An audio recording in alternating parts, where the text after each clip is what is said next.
So we're here to solve this Yajilin Battleships puzzle.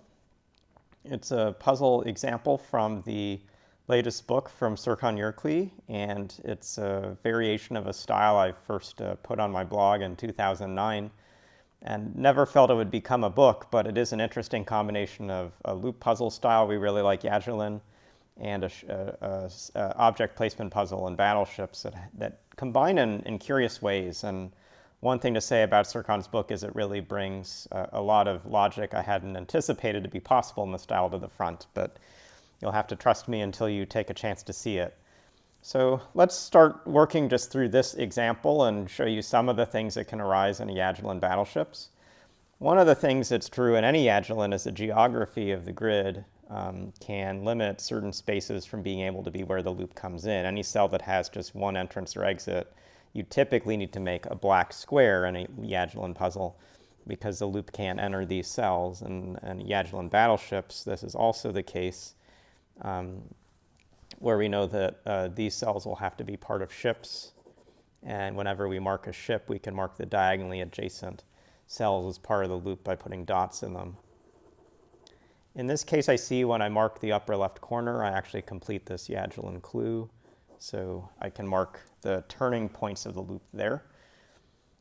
The next thing it looks like in this puzzle is an extension of a typical Yajilin thought, which is you sometimes have pretty crowded spaces. And in a Yajilin, you couldn't mark a cell like this one or this one as a black cell because it would isolate the exterior of the grid. You almost always have to have a Yajilin turn in a two-cell corner like this. Here you could still put a battleship, in this case a two-cell ship right here, but if you look one step away, can you put a ship anywhere near a cell like this? It can extend up here because it's going to leave a channel the Yajilin has to use. It can extend to the left because it's going to isolate these cells.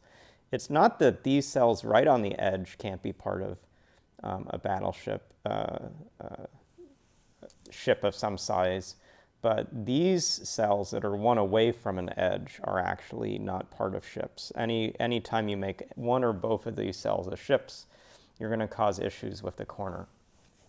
And what that does here is it actually looks like it leaves a fairly limited set of 4 cells for this 3 to the left clue, and I'm guessing that's going to be our next place to make progress in this puzzle. I could take all 3 of these cells, but again isolate a part of the loop right down here.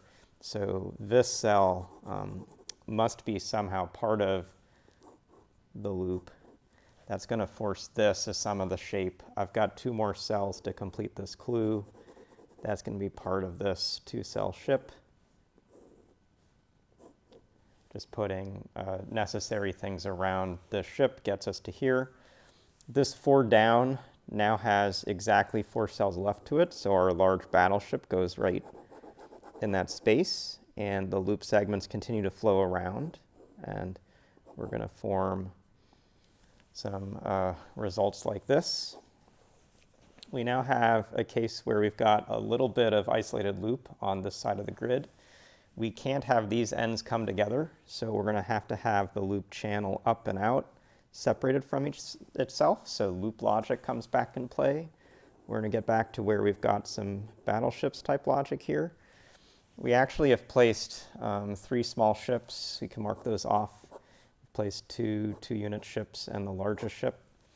We're going to have to eventually figure out where the next ships go, but let's just do some clue tracking.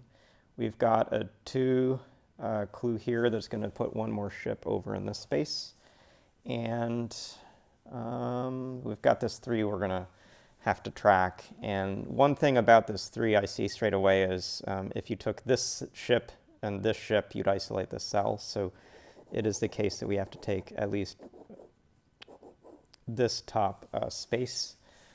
We're going to come back to some loop logic though, and here I have 1, 2, 3 ends, and I need to get out of the grid with these ends, so I'm going to have to come down this last channel and get a 4th end in this space. That's going to put the last single unit ship into the puzzle. That's going to mean that this has to be a 3-unit ship up here. Come over like so. Here again, this part of the grid has to not isolate loop segments, so it's going to look like this. We've got to get another 3-unit ship in the grid. This is the only place it looks like it can take one, so we're just going to put it straight away in. And we've now got to place one more example of a 2-unit ship, and that's the only ship left, and this clue hasn't been fulfilled, so it's going to be up here. And down here is going to be all white space. So a lot of variance between loop clues and ship placing clues. This is more of an intermediate difficulty for an example, but it had the use of Yajilin type deductions with empty spaces the loop can't enter. Had some constraints around these corners that really flowed into the middle. Some clue tracking and thinking about ship placements got the rest.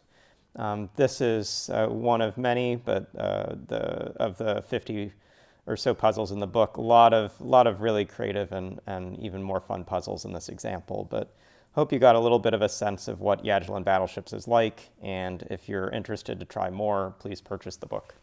Thanks.